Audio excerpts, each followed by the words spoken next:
Hello and welcome back. You're here with the Lone Wolf once again. Today's video is from a comment that I received from Mr. Clegg's Bike. And he asks, paraphrasing, for a video on marriage, like why British people shouldn't get married. He wants to see, similar to my video on marriage in general, that did use American statistics, and I'll include a link. He wants to see British data, so I apologise to the global viewers, but certainly if you're British then you'll get an insight into just why you shouldn't get married in the UK. Let's go through some stats first of all. So we have divorces in England and Wales, 2019 data. The annual divorce numbers and rates by duration of marriage, sex, age, previous marital status, and to whom granted and the reason. So the main points are that there were 107,599 divorces of opposite sex couples in 2019, which was an increase by around 18% from 2018. And they're saying that the scale of this increase partly reflects divorce centres processing a backlog of casework in 2018, which is likely to have translated into a higher number of completed divorces in 2019. I find that hard to believe that it's just due to a backlog of casework. I certainly believe that the rates are going up in general. But yeah, there were 822 divorces among same-sex couples in 2019, which is nearly twice the number in 2018. And of these, nearly 3/4 were between female couples. So that's amazing. Even in same-sex relationships, women, their rate is obviously 72%. 72% are female couples, which is astonishing. Unreasonable behaviour was the most common reason for opposite sex couples divorcing in 2019, with 49% of wives and 35% of husbands petitioning on these grounds. It was also the most common reason for same-sex couples divorcing. That increase in the divorce rate is actually the largest annual percentage increase in the number of divorces since 1972. Following the introduction of the Divorce Reform Act 1969, which made it easier for couples to divorce upon separation. Yeah, again, they're saying the size of the increase can be partly attributed to a backlog of divorce petitions from 2017.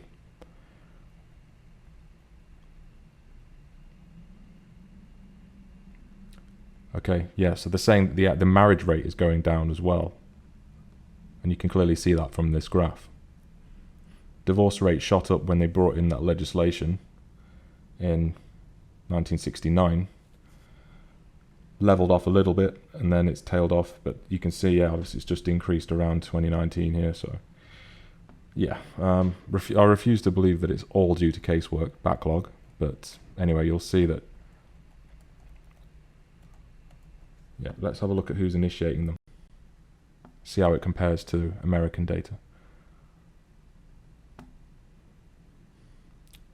Duration of marriage, around 12 years, the median duration, I should say. Till death do us part. Alright, and that's data from the ONS, so it's official Office for National Statistics government data, right? Yeah, and they're saying that the fall in the number of divorces since 2003 is broadly consistent with an overall decline in the number of marriages. Since then, the number of marriages has fluctuated while the number of divorces continued to decline overall. Changes in attitude to cohabitation as an alternative to marriage or prior to marriage, particularly at younger ages, are likely to have been a factor affecting the general decrease in divorce rates since 2003. Levels of cohabitation increased over this period. Nearly 9 in 10 couples cohabit before marriage. Alright, let's check some new data here as well. We've got co-op legal services. Grounds for divorce. Okay, so normally in the UK you actually need some grounds for divorce to file, but that's going to change. There's only one ground for divorce, that the marriage has irretrievably broken down. To support this, the divorce petitioner, person who starts the proceedings, has to choose one or more of the following reasons: adultery, unreasonable behaviour, desertion, or separation. Okay, but also we're having no fault divorce that's going to come into play. You can see this is from June of this year. No-fault divorce is due to come into effect in England and Wales in April 2022. We look at the implications of the UK divorce law reforms and explain how no-fault divorce will work in England and Wales. In order to be granted a divorce in England or Wales, the court needs to be convinced that the marriage is irretrievably broken down to the point where it can't be saved. Under current laws, unless a couple lives separately for at least 2 years, they can only get a divorce if one person blames the other for this irretrievable breakdown of their marriage, and this must fall into the category of either adultery or unreasonable behaviour. You actually have to provide a reason or blame. So no-fault divorce, actually, divorce can be granted without one person blaming the other. So if you just want a divorce, you don't have to point the finger at the opposite party to actually get a divorce action, and you don't have to cite one of the 5 reasons which is currently required. Couples will be able to apply for divorce jointly. There will be a minimum of 20 weeks between application and divorce becoming final, and it will no longer be possible to contest a divorce. So under the current system of fault-based divorce, one person submits a divorce petition, citing spouse behaviour as the reason, and their spouse can actually contest that. This is exactly what happened in the high-profile divorce case of Tinney and Hugh Owens. Under the new no-fault divorce system, this would be removed. It will help end the blame game. And that's interesting because normally there is a party that's at fault. Either someone has cheated, someone's not interested anymore in the other person, they don't love them anymore, which, I mean, you could say that's blameless if you just fall out of love with the opposite person, you don't love each other anymore. Really, you could blame for that, could you not? You're equally to blame for the marriage breaking down. So I don't know, but certainly no-fault divorce, there's no point in getting married if you can just bail. Divorce laws being overhauled in the UK so that couples can be granted a divorce purely on the basis that their marriage has irretrievably broken down without needing to lay blame on one person. On one side of the debate was the argument that the fault-based system can make a previously amicable split turn sour, raising tensions under already stressful circumstances. Some felt that this could damage relations between the couple beyond repair, which has been highlighted as a particularly serious issue when children are involved. On the other side of the debate, some felt that making the divorce process simpler could be damaging to the sanctity of marriage. There was a worry that if divorce is quicker and easier, couples may opt for this as an easy option without first trying to save their marriage. Yeah, there's no incentive to actually work at it and make it happen and fight through the sticking points. What's the point? There's no sanctity to marriage anymore. It's a waste of time. It's a waste of money. It's a great danger as well to men, because as you'll see later on, that men usually tend to get cleaned out. So yeah, there's absolutely no point. There's no point. There's no sanctity. There's no benefit in the UK or anywhere else. Let's have a look at these high-profile cases of divorce in the UK. Just what happened. So there's this fella here, page loads. Guardian. I won't go through all of the article, it's just to provide a point. The Ecotricity, and I remember this from several years ago now. Ecotricity founder calls for time limit on divorce payout claims. Dale Vince, who's an lawyer, he agreed to pay his ex-wife Kathleen Wyatt 300 grand after she lodged £1.9 million claim more than 20 years after their divorce. So in his mind, he's moved on, he's married someone else, probably had a family with someone else, and become successful. He's built a very successful eco business. And then his ex-wife from before comes chasing after him, now he's successful, and asking for more money. It's remarkable.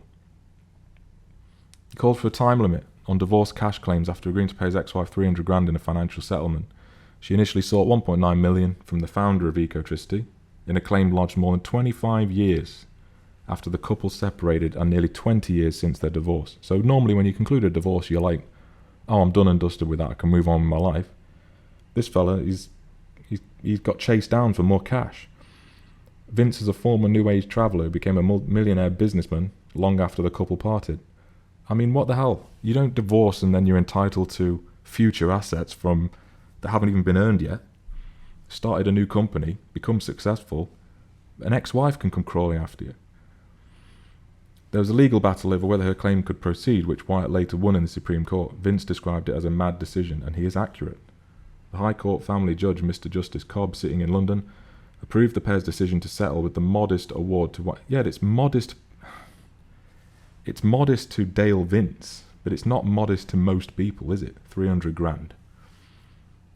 Said it represented a realistic and balanced appraisal of the unusual circumstances of this case. How much she will actually receive remains uncertain because of outstanding legal bills which have yet to be fully quantified. Neither Wyatt nor Vince were in court for it. Vince later said the case had been a terrible waste of time and money, and the settlement barely covered Wyatt's legal fees. I'm disappointed that the Supreme Court decided not to throw out the case, given it was brought over 30 years since the relationship ended. There clearly needs to be a statute of limitations for divorce cases, a time limit beyond which a claim cannot be made. Such a thing exists in commercial law for good practical reasons.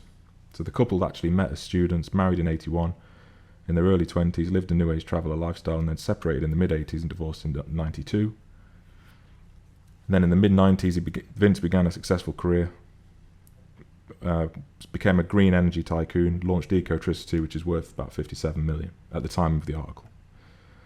Supreme Court Justice Lord Wilson said Wyatt's claim was legally recognisable and not an abusive process. He described Wyatt as being in poor health and living in a modest house in Monmouth. He said she sometimes had low-paid jobs and at other times she relied on state benefits. Well, that's just the way it goes, man. If you've decided to split, I mean, how can you... Do you get a crystal ball out and say, oh, my future ex might set up a multinational corporation and become an absolute baller? This is... it's a remarkable ruling, and I mean, you could easily just turn around and say, well, this is just for the big boys, the rich people, but it sets a dangerous precedent. I mean, we're not millionaires, but we might want to be successful, and I'll be damned if someone's going to deprive me of the hard work that I've put in and the empire that I've built for myself. There's no way anyone's taking that away from me. So yeah, it was the start of a business which, as a result of his ingenuity and drive, has led to his manufacture and sale of green energy on a massive scale. Fair play to him for setting this up. Well done. Wilson described Vince as a remarkable man who was a traveller with no money in his 20s, but one year at the Glastonbury Festival he rigged up a contraption from which he provided a wind-powered telephone service. So yeah, this guy's got some ingenuity and zeal, so deserves everything he's worked for. But yeah, you can just come crawling out the woodwork 25 years ago, demanding money. Another one, ex-wife of billionaire Russian settles £450 million divorce dispute. I shan't go into this one in great detail because it's just so detached from reality, the amounts of money that are being discussed. But what I'm trying to illustrate is that the UK courts are very brutal in divorce proceedings, especially if you have money. This article, I didn't get a fair share in my divorce, and now my ex-husband has died. Can I still bring a claim? So it's not enough that the guy has passed away and you can't move on and just get on with your life. You come chasing after his estate even though he's married someone else. My ex-husband has just died. When we divorced, he hired a solicitor, and I could not afford one. He tried to get me to sign a financial order or something, but I refused. During our 16 years together, I worked part-time while he got a good career as a casino manager. I brought up his 2 children from his previous marriage. Okay, you didn't have to do that, but good for you. I felt I didn't get a fair share in the divorce, even though we just split things. We didn't discuss pensions. What don't you understand by fair? Fair share is 50-50, split. You can't get fairer than that. That's basic math. He has recently remarried and had 2 young children, but I presume she will get the mortgage paid off, his pension and life insurance from his job. Do I still have a claim? So they bring in a lawyer into this article. Dispute resolution team, your question suggests that you agreed to a 50-50 split of the marital assets. I'm not sure from your background you have provided whether the split that you agreed with your ex-husband was a final financial order, meaning it was agreed and recorded by the court. If you have not remarried, your question does not say but suggests you haven't, and there is no court order dismissing your claims, then you can still bring financial claims in relation to the marriage even after you have divorced. Now that your ex-husband has died, however, any potential claims you have in respect of the marriage and divorce would have to be made against your ex-husband's estate. It is possible to make an application to court if you think you have not been left a reasonable financial provision from a person's estate. Like how? It's 50-50. To be able to make a claim, you have to qualify as one of the categories of claimants, including a surviving spouse or child. As a divorced spouse, you would have to show that you were still being financially maintained by your ex-husband at the time of his death. For example, because there was an ongoing spousal support payment in order to claim. If there was no ongoing support being paid by your ex at the time of his death, your question suggests there was not, because you say you just split things and don't mention him paying maintenance for you, then it's probable you will not be able to claim against it. Did your ex-husband make a will? Yeah, as if he's going to leave it to his ex-wife and not his current wife. If your ex-husband made a will during your marriage, it would have become automatically invalid on the marriage to his new wife. Right, okay. If he has made a new will, it may be possible that he has left some provision for you. Doubt it. Given the fact you have divorced and he has 2 young children, it may be unlikely he will have left you any further assets. However, it might be worth asking the executors of his estate to confirm the position. Okay, whatever. I'm not seeing a really good rationale for getting married in the UK. I'm really not seeing it. This guy, the last major story I'm going to cover here. British entrepreneur claims he's now living with his mother after bitter divorce row left him penniless, and ex-wife with millions still plans to marry play model girlfriend. So this guy is a douche, but nevertheless he's had a business that he set up deprived from him, given to his ex-wife completely, like a whole business. Yeah, and I'll include all these articles in the description box just to prove a point. Independent. UK heterosexual marriage rate falls to lowest on record. New stats show continued decline of unions between opposite sex couples. This is from last year. More and more people taking the lone wolf route. And I mean, the marriage rate declining, I mean, I'm angling towards the fact that it's men not proposing, because let's be honest, it's men that do the majority of the proposing. So that's just not happening. Saying the patterns reflect the fact men tend to get into relationships with women younger than themselves on average. Okay. MKB law. Is there a bias against men in divorce? UK article, once again. Many articles online look at how women and children are affected by the divorce process, but what about the men? Statistics show that divorce is typically initiated more by women than men, so why is this? Is it that men are at fault more than women? Are men less likely to do something about it if they are in an unhappy relationship? Many people assume that of the 5 grounds for divorce, men must be most guilty of adultery. However, this is not always the case. Recent stats show that unreasonable behaviour, which includes alcohol, physical isuba, and verbal isuba, is the most cited reason for divorce cases against men. We mentioned that unreasonable behaviour is often cited in instances where couples would prefer to agree to a no-fault divorce but have not been separated for a long enough period. This may skew the stats slightly, but not enough to say that the statistics are inaccurate. Does divorce favour women? Statistically, divorce does favour women, but this is not to say that there is a bias against men. How do you rationalise that? If divorce favours women, how is there not a bias against men? There wouldn't be a bias against men if it was equal, if there was no favouring. The facts merely show that women are more successful in divorce claims, not that they are awarded unfairly. These judgments are in the vast majority of cases awarded for good reason and not just as a default response. I'm sure of that. Men are generally higher earners and as such have more to lose as a result. That proves my point. Don't get married. But the prospect of being a single parent with very little money is a huge risk taken by many divorcing mothers. In terms of child custody, the statistics are again in favour of women. Figures show that over 80% of children of separated parents do live with their mother. And then they have some advice for men here. It is unfair to say that there is bias against men in divorce, but men are often forgotten in the process and are usually the losers in these cases. So how is there not a bias? If men are usually the losers, how is there not a bias? That is a bias. You're meant to be lawyers. You're meant to be smart. A husband can find themselves facing a life without their partner, house or kids in an instant, and this can be very difficult to comprehend. You don't say. And that's why more and more people, more and more men, are just walking away from this thing. whatever you do, don't get married in the UK or anywhere else. The only place I can imagine, I've not been there, is Eastern Europe. Get married in Eastern Europe where there's still traditional views and values. UK, Western countries, it's very, very risky, very dangerous. I think the women initiate 62% of divorces in the UK, whereas it's around 70% in America. So it's similar, it's at least half. So,